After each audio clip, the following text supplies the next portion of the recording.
5 ang sugatan sa pag-araro sa 5 sasakyan ng isang payloader sa Benguet, Abra. Sa kuha ng CCTV, makikita ang sunod-sunod na pagdaan ng isang tricycle, dump truck at motorsiklo sa Abra, Ilocos Sur Road. Maya-maya pa'y napatigil ang mga sasakyan pagkatapos sunod-sunod na silang napatras dahil sa kasalubong na payloader. Ang sakay ng tricycle, nahulog at nakaladkad. Naipit din ang driver nito pati ang rider ng motorsiklo. Ilang metrong nakaladkad ang mga sasakyan bago bumangga sa isa pang nakaparadang sasakyan. Isinugod sa ospital ang mga biktima at 3 sa kanila nagpapagaling pa. Hawak naman ng mga otoridad ang driver o yung operator ng payloader na sinasabing may iniwasan siyang sasakyan kaya lumipat ng lane. Pero sabi ng pulisya, nag-overtake ang operator kaya maharap siya sa asunto. Handa naman daw ang kumpanyang may-ari ng payloader na tulungan ang mga biktima. Sa gitna naman ng umiigting na tensyon sa West Philippine Sea, ang nalalapit na pagsasabata sa panukalang magtatakda ng mga hangganan ng maritime zones ng bansa. Nakatutok si JP Soriano. Pirma na lang ng Pangulo ang kailangan at ganap ng maisa sa batas ang Philippine Maritime Zones Act. Ito'y matapos aprobahan ng Bicameral Conference Committee ang consolidated na bersyon ng panukala. Ang Philippine Maritime Zones Act ay ang panukalang nagtatakda ng mga hangganan ng maritime zones ng Pilipinas at mga karapatan ng bansa sa loob nito. Maliwanag na yung maliwanag yung karapatan natin kung saan yung ating boundary, maliwanag yun na may batas tayo na kung saan tayo pwedeng maglayag, pwedeng mangisda, tapos babalik na rin sa usapan ba't may nakapark na Chinese Coast Guard sa Lubang, Mindoro, so maliliwanag to hanggang saan yung boundary.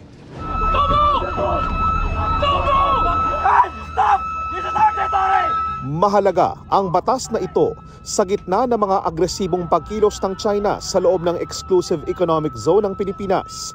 Paraan din daw ito para pagtibayin palalo ang mga laman ng 2016 arbitral ruling na nagbabasura sa 9-dash line ng China na umaangkin sa halos buong South China Sea, kabilang na ang West Philippine Sea. With that act, we're also now laying the groundwork for improving our law enforcement within these maritime zones. Sa gitna nito, pinirmahan naman ng Pilipinas at China ang bagong kasunduan na tinawag na Arrangement on Improving Philippine-China Maritime Communication Mechanisms.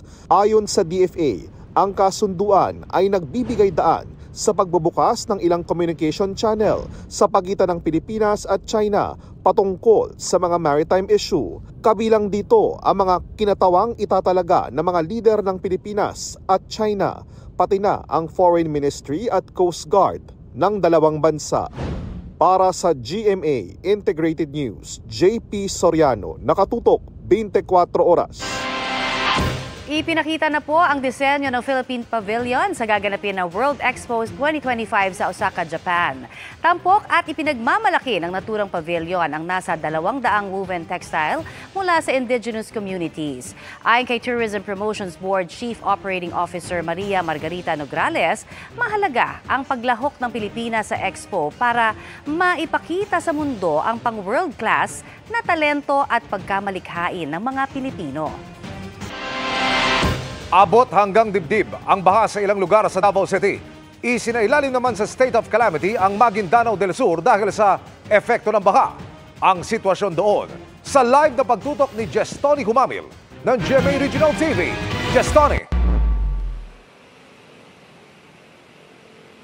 Emil, kung kahapon lagpas baywang ang lalim ng baha sa maraming lugar sa Dato Montawal at Pagalungan, Maguindanao del Sur, sa ngayon humupa na ang baha sa maraming lugar sa nasabing bayan, ngunit perwisyo naman ng mga residente ang makakapal na putik na pumasok sa kanilang bahay. Dahil sa ilang araw na pag-ulang nagpabaha sa maraming lugar sa Maguindanao del Sur, isinailalim na sa state of calamity ang probinsya. Sa aerial view sa Pagalungan, makikita ang lawak ng pinsala. Sa ilang lugar, humupa na ang baha. Ngunit perwisyo naman ang iniwan itong makakapal na putik. Problema po talaga namin kasi mahirap maglinis dito. Kanya-kanya na ring linis ang mga residente. 2 araw na ako naglaba. Marami masyado ang nalulubog sa baha. Binibilad na ngayon. Nagpasalamat naman ang RHU Dato Montawal na kaagad nilang naisalba ang gamit lalo na ang mga gamot. Dito sila pansamantalang nagki-cater ng mga pasyente sa kubong ito katabi ng RHU. Ang mga residente namang natulog sa kalsada dahil sa baha. Doon pa rin sila natutulog hanggang ngayon. Ang bahay namin, sir, hanggang dito yung tubig. 4 na araw na rin kami dito. Tinitiis na lang namin, sir. Sa ibang lugar sa Datupiang, baha pa rin. Gaya sa Doaminanga Elementary School na lampas baywang pa rin ang tubig. Tulong-tulong naman sa paglilinis at pag-alis ng mga natumbang puno sa paralan ang mga lalaking ito. Tuloy-tuloy rin ang pamamahagi ng tulong sa mga apektadong residente. Inaalam pa sa ngayon ng PDRMO ang kabuuang danyos na iniwan ng baha. Ito naman ang resulta ng malakas na ulan kagabi. Binaha ang isang subdivision sa Davao City. Ang pick-up na ito, tumirik. Maraming motorista rin ang stranded. Ang ilang pasahero tuloy, naglakad na lang. Umabot na sa dibdib ang baha. Grabe talaga yung sitwasyon namin kasi every time may mga baha dito, ito pinaka-worst na baha na pinakamataas. Alam ko ginabaha dito pero hindi ganun kataas, pero ngayon grabe. Kating luya na mo dito, patindagan ng nabasa sulod eh. Gamitin nyo? Naidagang na nga daot. Sama sa? Sa akong freezer. Kaya na mabantay, kumpiyansa lang kayo. Ayon sa Office of the Civil Defense Regional 11, nasa 282 na individual ang apektado sa pagbaha sa 7 barangay sa Davao City kagabi. Sa Pekit, Cotabato naman, lubog pa rin sa baha ang 2 barangay. Sa taas ng tubig, pahirapan ang paglikas sa mga residente at paghahatid ng tulong. Sa ngayon, nasa 14,000 pamilya ang apektado roon. Buwis buhay naman ang ginawang assessment ng Ministry of Social Services and Development sa bayan ng Nabalawag na bahagi ng BARM. Abot leeg pa rin kasi ang baha sa ilang lugar.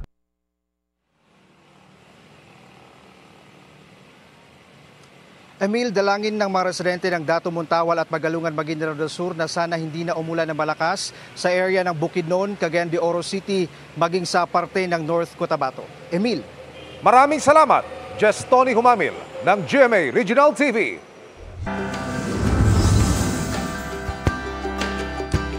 Marami sa ating mga kapuso ang hindi na pagtutuunan ng pansin ang nanlalabong paningin dahil sa kahirapan. Sagot na yan ng Kapuso 2020 Eye Project ng GMA Kapuso Foundation.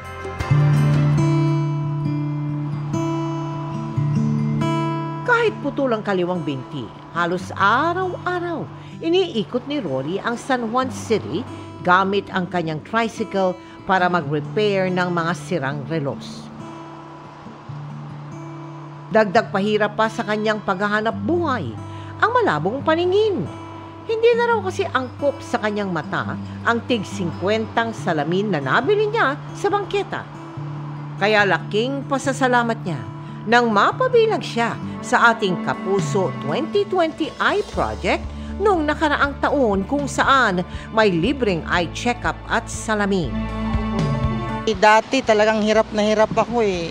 Dati talagang ang gamit ko, ito lang. Talagang dikitan talaga sa pag sinuot mo to siya. Isa rin ang grade 11 student na si Clarence sa ating nabigyan ng salamin. Malaking tulong daw ito sa kanyang pag-aaral, lalo na't nakatanggap siya ng Academic Excellence Award. Sobrang nakatulong po dahil napalinaw po ng salamin yung paningin ko po, naiintindihan ko po sobra yung mga lessons. Nais nyo rin bang magkaroon ng libreng salamin sa mata? Maaari kayong tumawag sa mga numerong naka-flash sa inyong TV screen para magparehistro simula July 17 to July 25. Lunes hanggang Biyernes, alas 9 ng umaga hanggang alas 5 ng hapon. Malay nyo, isa kayo sa 150 pasyente na mapapabilang sa Kapuso 2020 Eye Project ng GMA Kapuso Foundation. At sa mga nais makiisa sa aming mga projects, maaari po kayo magdeposito sa aming mga bank account o magpadala sa Cebuana Luwilier. Pwede ring online via GCash, Shopee at Lazada.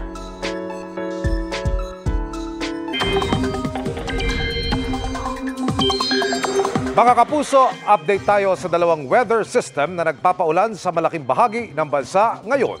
Unahin natin ang low pressure area na huling namataan ang pag-asa sa coastal waters ng Giwan, Eastern Samar. Sa forecast track, unti-unting kumikilos pa northwestward ang LPA papuntang Samar Island. Bukas inaasahang nasa silangang bahagi na ito ng Southern Luzon. Ayon sa Pag-asa, mas maliit na ang tsansa nitong maging bagyo. Bukod kasi sa lumalapit sa kalupaan, mataas din ang vertical wind shear. Yan yung magkaibang lakas o bilis ng hangin sa itaas at ibabang bahagi ng atmosphere kaya madaling masira ang sirkulasyon ng LPA. Gayunman, magdudulot pa rin ito ng malalakas na pag-ulan. Patuloy ring umiiral ang hanging habagat sa kanlurang bahagi ng Southern Luzon, Visayas at Mindanao. Sa datos ng Metro Weather, umaga pa lamang may ulan na sa Samar at Leyte provinces. Pagsapit ng hapon, halos buong Visayas na ang uulanin. Karamihan diyan ay heavy to intense rains, partikular sa Negros provinces. Pinag-iingat naman ang mga taga-Panay Island lalo't posible ang torrential rains o yung matinding pag-ulan doon. Magpapatuloy yan hanggang gabi, kaya doble ingat lalo na po sa banta ng baha o pagguho ng lupa. Sa Luzon naman, kalat-kalat na pag-ulan ang mararanasan sa umaga sa Bicol, Mimaropa at Quezon provinces. Madaragdagan yan sa hapon kung kailan halos buong Luzon na ang makakaranas ng heavy to intense rains. Partikular yan sa Central Luzon, Mimaropa at Calabarzon. May pag-ulan din umaga pa lamang sa Caraga, Davao at Barm. Magtutuloy-tuloy ang malakas na pag-ulan sa hapon at gabi. Iba yung pag-iingat po sa mga kapuso natin diyan dahil ilang araw ng lubog sa baha. Dito naman sa Metro Manila, may tsansa na ng pag-ulan sa umaga pero sa hapon o gabi, posible ang malakas na pag-ulan kaya sa mga may lakad, huwag kakalimutang magdala ng payong. Sa gitna ng nabistong bentahan ng kidney o bato, muling naungkat kung gaano kahirap magpa-transplant. Mahigit 1 milyong piso ang kailangan para sa operasyon. Ang bato libre lang pero kailangan pilahan. Maliban kung may donor ka na, hindi dapat magpapabayad. Nakatutok si Maki Pulido. Para tumagal ang buhay ng 23 anyos na anak ni Joy, kailangan na ng kidney transplant. Stage 5 na siya. Tapos di na po siya naihi, di na na-function yung kidney niya. Matagal na po siyang hindi naihi. Noong nakaraang taon, nagtanong na si Joy sa National Kidney and Transplant Institute o NKTI kung paano makakapag-kidney transplant ang anak. Pero bago masimulan ang proseso, kailangan niya ng 600,000 pesos na show money. Kulang nga raw ang kita niya kahit sa pambili ng pagkain, kaya hanggang ngayon, nagdadialysis lang muna ang anak. Hanap buhay ko po sa gabi. Kapag wala pong tao sa bar, wala rin naman po akong kita. Minsan kulang po sa pagkain. Umuo pa po kami ng bahay. Ngayon po ang kuryente ko, hindi ko po muna babayaran. Ang PhilHealth po ng anak ko, hindi ko mahulugan. Yung PhilHealth ko, tinigil ko na. Kasi kakapusan. Aminado ang NKTI, kailangan talagang may pera ang sasailalim sa transplant. Nasa 1.2 million pesos ang kidney transplant sa NKTI, pero maaring sagutin ng PhilHealth ang kalahati nito. Aabot sa 30,000 pesos kada buwan ang iinuming mga gamot. Inaapela pa raw ng NKTI na tumulong din ang PhilHealth maging sa anti-rejection medicine. Kidney transplant's not for everybody because you have to have medicines na you have to maintain those medicines habang buhay para hindi mo i-reject yung kidney. Para bang show money, nasa bank account nila yon. Assurance lang na sana masubsidize nila yung gamot nila for at least naman for the first 6 months post-transplant. Sakali mang may perang pambayad ang nangangailangan ng kidney transplant, walang pila kung may donor ka. Kung walang living donor, maaring tumagal ang paghihintay. Isa sa mga pasyente nila, 6 na taon nang naghihintay magkaroon ng kidney donor. May 100 ang nasa waiting list ng Human Organ Preservation Effort o HOPE, kaya sana raw mas marami ang magpalista bilang organ donor. Isang solusyon din daw ito para maiwasan ang bentahan ng kidney. If you carry po the organ donor card, no, isign po nyo yon. Nasa likod rin yun ng driver's license po ninyo.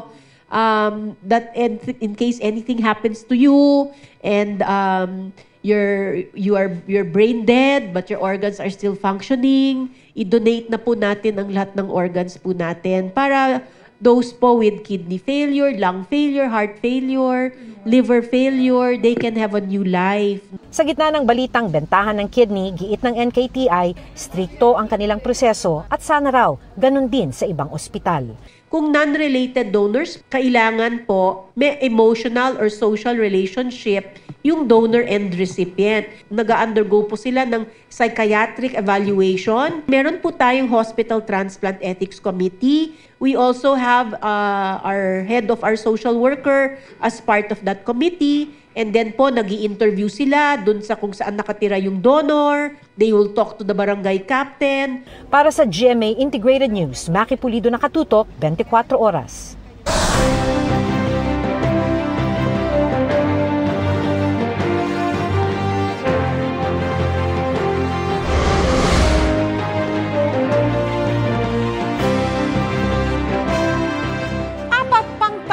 Sa pwesto, 5 mahalagang hamon. Isa dyan, ang bilis ng pagmahal ng bilihin na una sa mga gustong marinig ng taong bayan sa sona ng Pangulo ngayong Lunes. Kadikit niyan, syempre, ang sahod at iba pang hamon sa ekonomiya. Ang pagtugon ng gobyerno, alamin sa Sona Special Report ni Ivan Mayrina.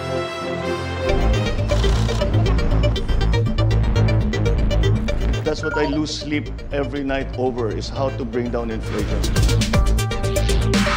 Pagsisimula pa lang ng 2023, yan ang problemang hindi nagpapatulog sa Pangulo. Ang inflation o bilis ng pagtaas ng presyo ng mga bilihin. Ngayong Hulyo ng taong 2024, ilang araw bago kanyang ikatlong State of the Nation address, nakakatulog na kaya ang Pangulo? Buwaba na naman ang inflation mula sa 6% sa buong taon ng 2023. 3.7% na lang yan, base sa pinakahuling datos ng Philippine Statistics Authority. Yun nga lang, sa kabila ng mas mababang pangkalahatang numero na yan, tumaas pa ang food inflation o pagtaas ng presyo ng pagkain na nasa 6.5% nitong Hunyo. Ang bigas halimbawa, nasa double-digit inflation pa rin, halos hindi nagbabago mula noong Setyembre ng nakaraang taon. Kaya naman si Aling Zenaida, hindi rin daw makatulog, saka iisip kung paano pagkakasyahin ang maliit na sahod ng construction worker na anak para sa kanilang mga pangunahing pangangailangan, lalo't hindi naman permanente ang kanyang trabaho. Taga-paliparan Dasmariñas, Cavite sila at matagal na raw namumuhay sa laylayan.